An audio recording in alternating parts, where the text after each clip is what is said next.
და ერთი მოქალაქის ექსპერიმენტი ვნახეთ ჩვენ ამ დღეებში. მიშა ზაქარეიშვილის ყოველსაღამოს აქციის მერე პოლიციას რომ ყავს გაჩერებული თავისუფლების მეტროს მიმდებარედ კადრებიც გვაქვს და ვაჩვენოთ და აპატიმრებს მის პირბადეს. მიშა აქციაზე პირბადით არ არის, უბრალოდ პირბადე ჩანთაში აქვს ეს ბიჭია და მერე როცა ამოდის შორდება ამ აქციის ტერიტორიაზე და მინდის თავისუფლების მოედნამდე, მაშინ იკეთებს ამ პირბადეს დემონსტრაციულად.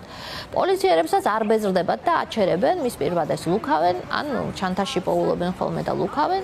ამ ტერიტორიაზე ოცნების კანონით პირბადის დარება დანაშაულია. პირბადეზე ციხეა. ანუ ადმინისტრაციული პატიმრობა 15 დღით.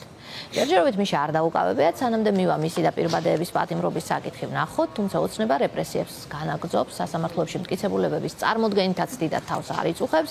სწორედ ამ მიზეზით გადადებულია სხდომები, უნდა გაიმართოს დღეს თბილისის საქალაქო სასამართლოში, რადგან აქტივისტების წინააღმდეგ დამატებითი მტკიცებულებების წასადგენად მოსამართლე მოცნების შინაგან საქმეთა სამინისტროს წარმოადგენლებს დრო მისცა.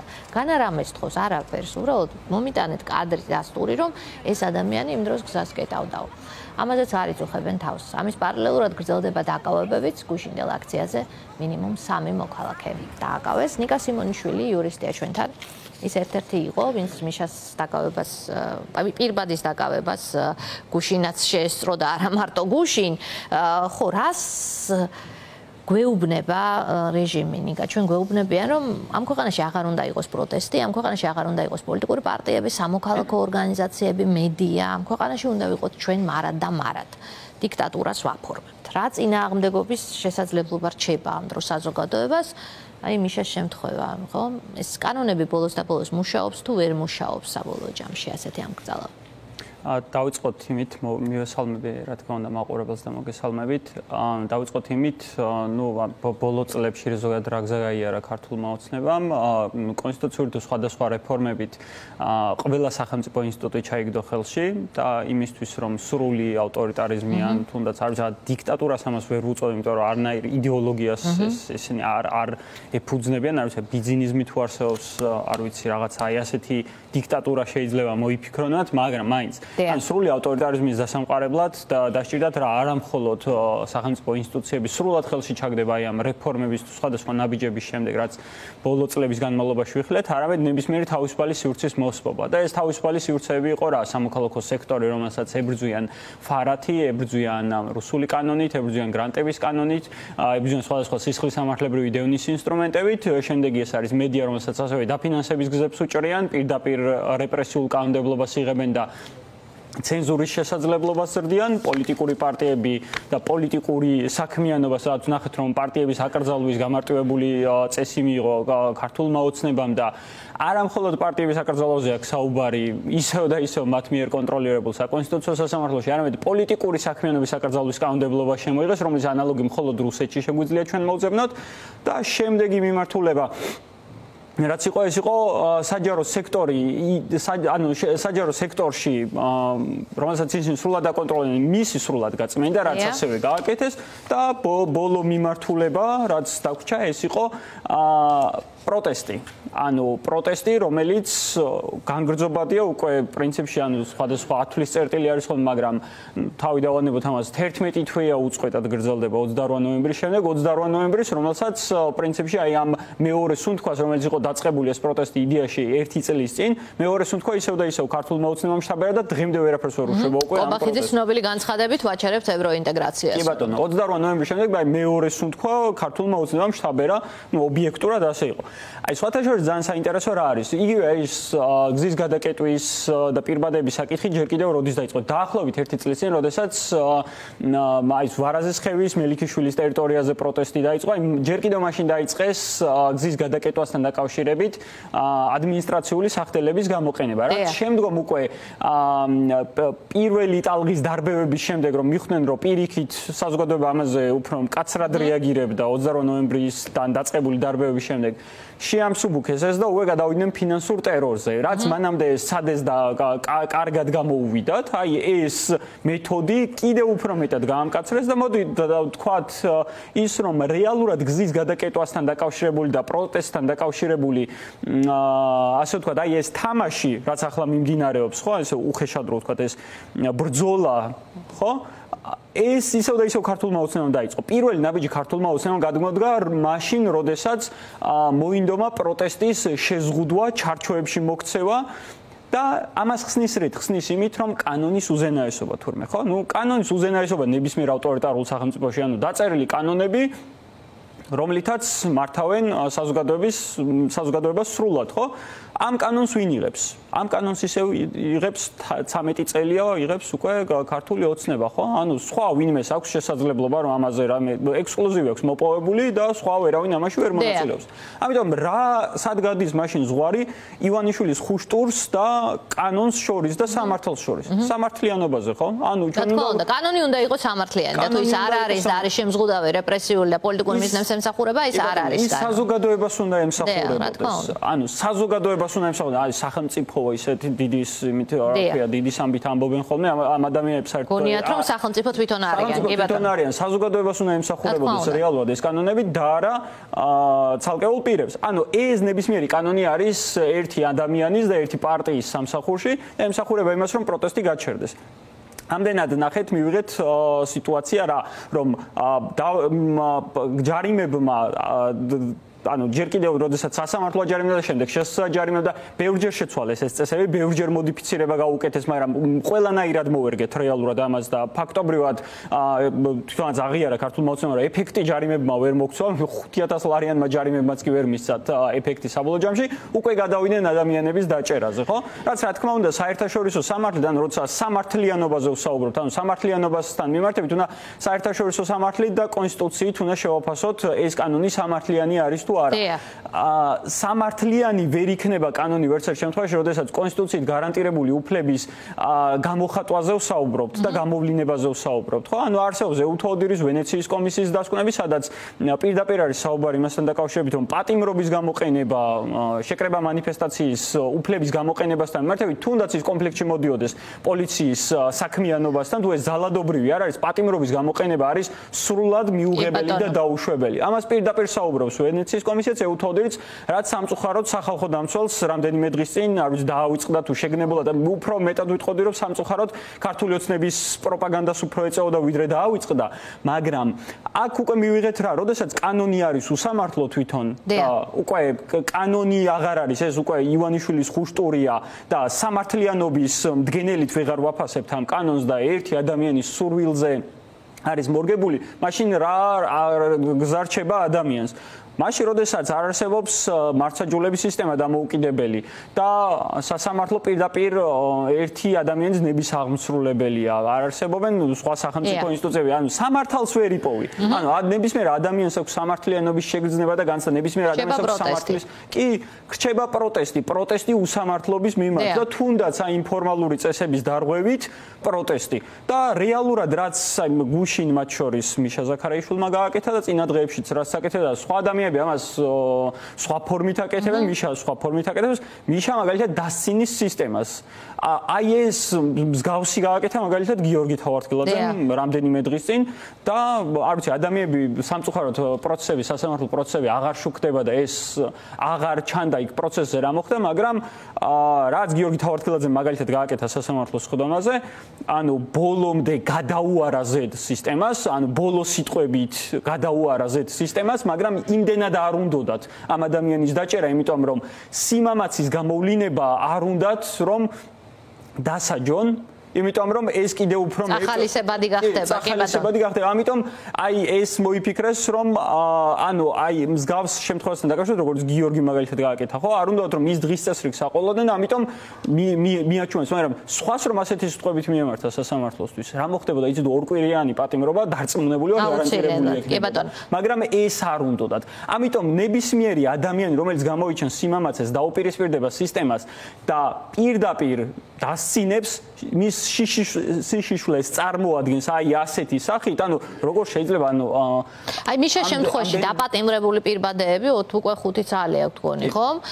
და წესით ის სასამართლოზე უნდა იყოს, ხომ, დაბარებული, რომ მობრძანდით გვიგიჯერთო, მაგრამ ჯერჯერობით როგორ ჩანს, არ ვიცი, სისტემაა გადაღლილი, თუ რას იკვლევენ, თუ ვერ რეაგირებენ, თუ მართლა რას იგიჟია პირბადეზე ციხია, თქო დღეს ვიკითხე, ანუ ესე ფორმით პირბადეზე ციხია. პირბადეზე ციხია, კი, ციხია პირბადეზე, ხალხო, პირბადეზე პირბადე თუ გიკეთია ციხეა და ჩემ ერთ-ერთმა თანამშრომელმა იკითხა რომ პირბადე მუდმივად აქვს ჩანთაში როგორც ყველას რესპირატორულ ვირუსების სეზონზე და აქციაზე და არ დაფარავს სახეს, მაგრამ თუ თავისუფლების მოედანზე გაგაჩერეს და კომპრომატად თუ რავი დანაშაულის იარაღად პირბადე გიპოვეს ხალხო გიჭერენ. პირბადეზე ციხეა ამ ქვეყანაში. ანუ მეტი რაღა გასაგებენაზე უნდა მოუყვეთ, სად გავიღვიძეთ, ხომ?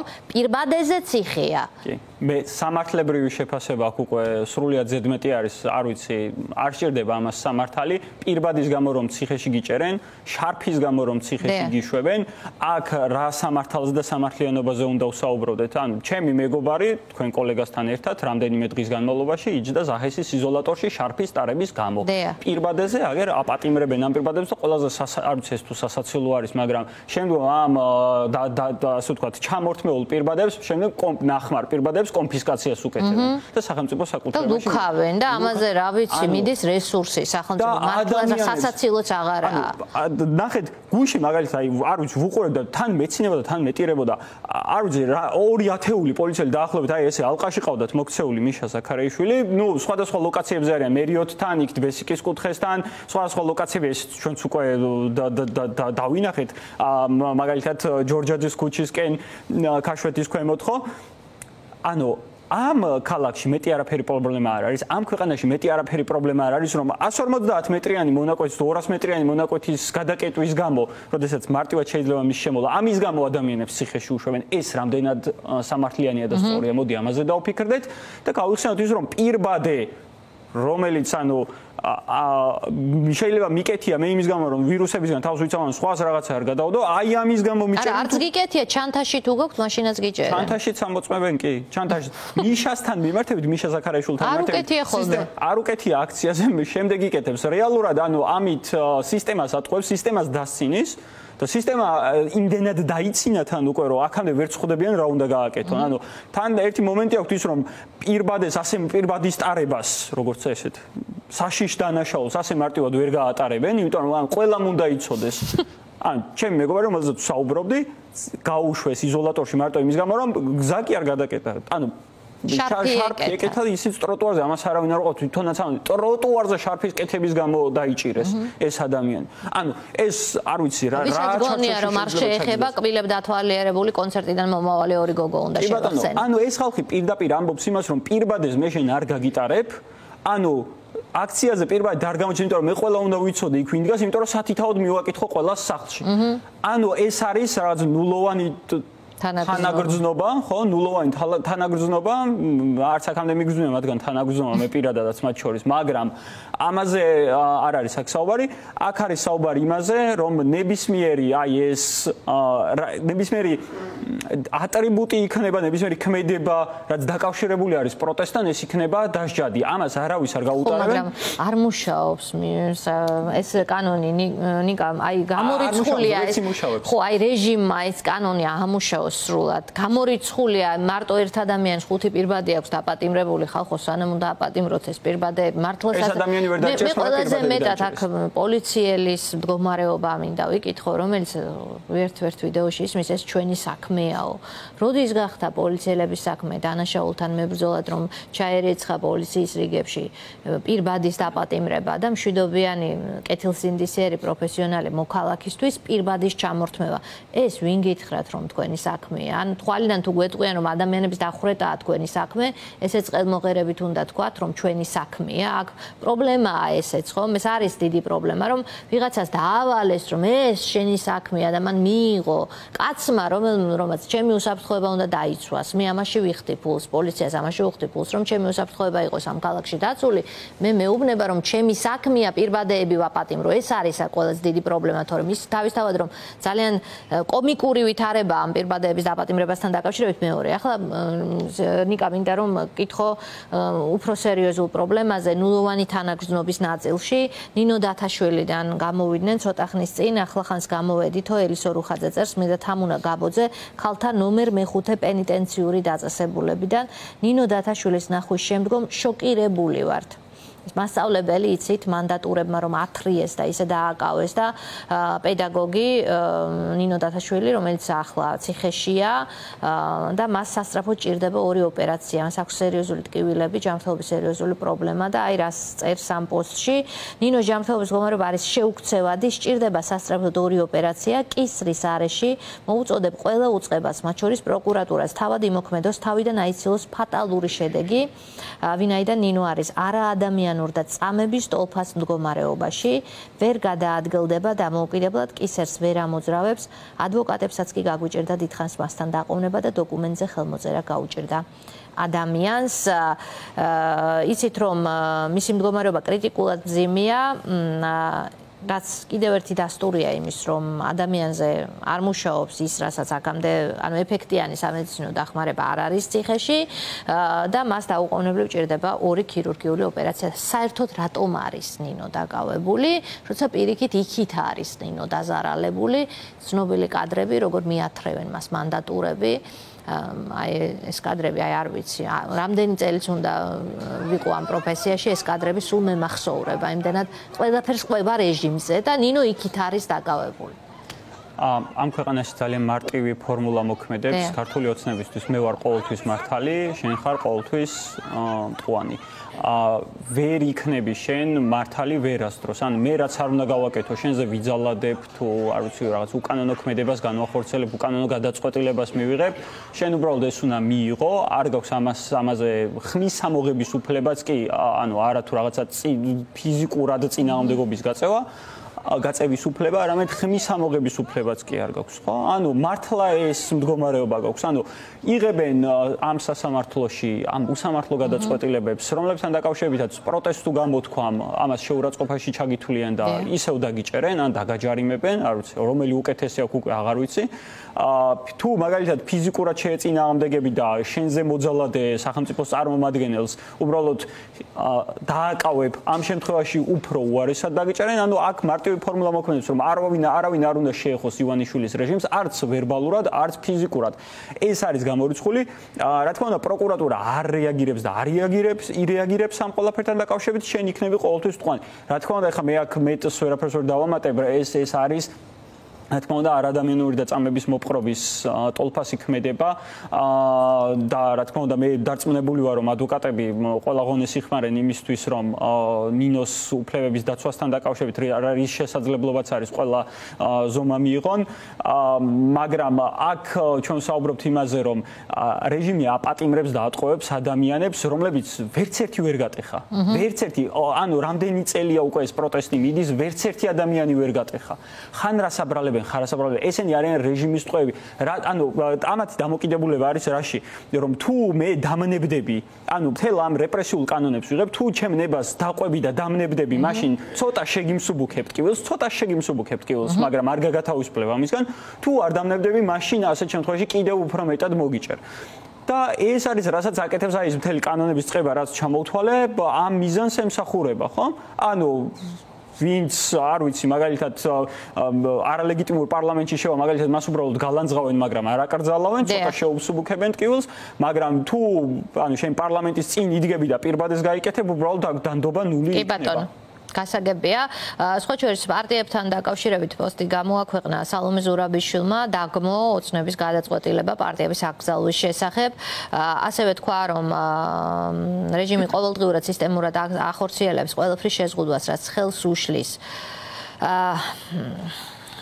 ხელს უშლის სრული ავტორიტარიზმის დამკვიდრებაში და გამყარებაში დღეს ოპოზიციური პარტიების აკრძალვის წინააღმდეგ საჭიროა ერთიანი და მკაფიო ხმა ისმოდეს საქართველოდან ეს მიუღებელია ოპონენტების ასეთი დევნა არ მხოლოდ ანგრევს მრავალპარტიულ დემოკრატიაში შლის საზოგადოებას და ანადგურებს სახელმწიფოს სოლიდარობა ყველა ოპოზიციურ ძალას ვისაც ეზღუდება კონსტიტუციური უფლება თავისუფლად გამოხატვისა და პოლიტიკური საქმიანობაში მონაწილეობის პარტიების აკრძალვის პარალელურად დღეს იყო ლევან ხაბეიშვილის პატიმრ პროცესი და ის პატიმრობაში დატოვა მოსამართლემ.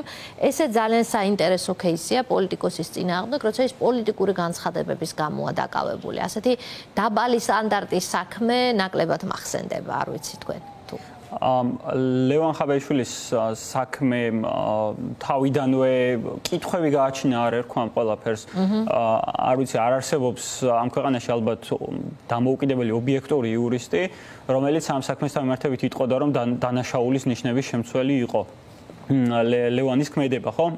ნუ ახლა რა თქმა უნდა, ოცნებასთან დაახლოებული იურისტები ამას იტყვიან და ასე შეაფასებენ, მაგრამ ნახეთ აქ თემა რა არის, რომ აი წმინდა ფორმალურად გავყვეთ იმ ჩანაწერს, რაც სისხლის სამართლის კოდექსში არის. ნუ ქართულ ოცნებას უყვარს ხოლმე ცოტა დამახინჯება ფაქტების, ასე ვთქვათ, მოცემულობის დამახინჯება და კი, მაგრამ ეს არ არის, კი, მაგრამ ქრთამის დაპირება, ხო? ანუ ქრთამის შეთავაზება მოსყიდვა არ არის, კაცო, რასაც ამბობს.